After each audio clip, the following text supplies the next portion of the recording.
Hello, আসসালামু আলাইকুম। সবাই কেমন আছেন? আলহামদুলিল্লাহ আমি ভালো আছি। আজকে একটা রেসিপি রান্না করব, তো সেটা আপনাদের সাথে একটু শেয়ার করলাম। তো এখানে আমি করলার ঝোল রান্না করব। তো অনেকে আছে করলা ভাজিটা বেশি পছন্দ করে, তো অনেকে আছে করলা ঝোলও খায়।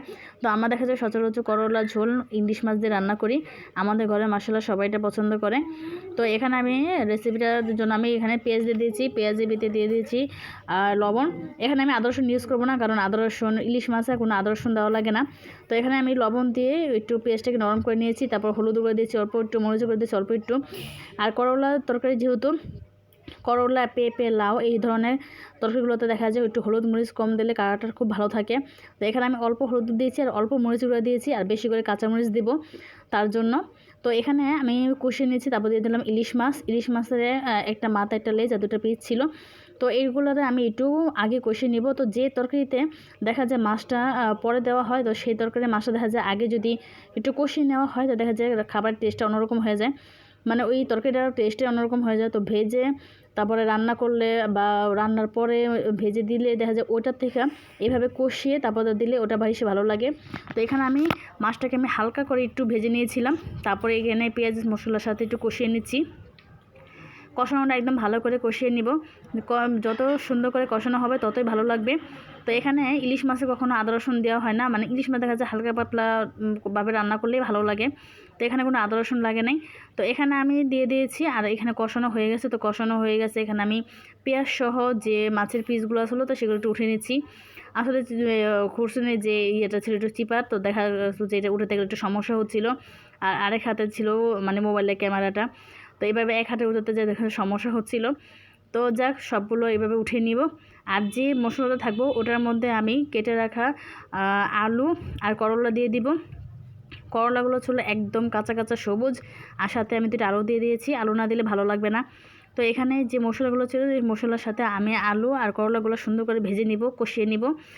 আর কষে নেওয়ার সময় যখন আমি খেয়াল করব যে আমি দুইবার ঢেকে দিব, দুইবার ঢেকে দিলে দেখা যাবে যে এখানের যে কালারটা সেই কালারটা ঠিক থাকবে। বেশি ঢাকলে দেখা যাবে যে কালারটা নষ্ট হয়ে যাবে। তো আমি একদম এই সবুজ সবুজ কালারটাই রাখবো। তো এখানে ঢেকে দিলাম। তো ঢেকে দেওয়ার 5 মিনিট পরে আমি আবার একটু উঠলে দিব। উঠে দিয়ে দেখলাম যে না, এখানে একটু চারদিক দিয়ে বলক এসে পড়েছে। তো আমি আবার একটু নেড়ে চেড়ে উপরটা নিচে, নিচেটা উপরে উঠিয়ে দিব।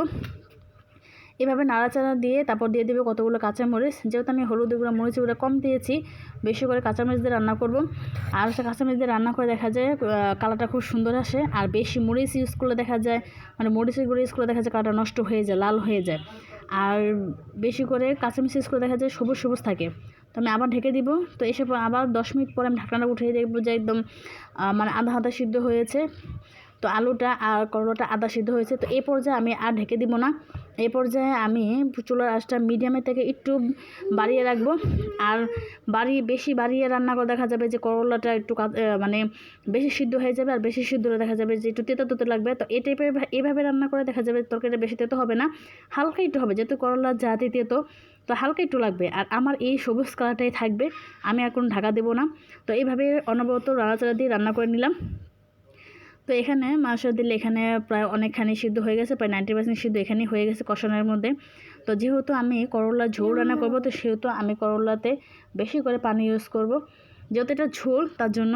তো এখানে যে যা যার মতো নিয়ে দিতে পারেন, সমস্যা নেই, যেহেতু আমার একটু ঝোলটা বেশি খাবো, যেহেতু করলার ঝোল। আর এই গরমের ভিতরে দেখা যায় এই করলার ঝোলটা খুবই ভালো লাগে। আর ইলিশ মাছ রান্না করে দেখা যায় আরও বেশি মজা লাগে। ইলিশ মাছ তো জানেনই যে যেভাবে রান্না করা হোক ইলিশ মাছ সেটাই স্বাদ লাগে, আর যেখানে পাতলা ঝোল করে রান্না করলে আরও বেশি ভালো লাগে। তো এখানে যে বলক এসে পড়েছে, তারপর যে মাছগুলো আমি কষিয়ে রেখেছিলাম, তো সেই মাছগুলো আমি দিয়ে দিব। কষিয়ে রাখার পরে যে মাছগুলো দেওয়া হয় সেগুলো দেখা যায় তরকারিটা খুব স্বাদ বাড়ায় বা ভালো লাগে। আবার আপনার কেউ চাইলে দেখা যায় করলার সাথে অন্য কোনো মাছও দেওয়া যায়। তো করলার সাথে অনেক সময় দেখে শিং মাছ, তারপরে রুই মাছ, এগুলো দিয়েও রান্না করা যায়, ঝোল করা যায়।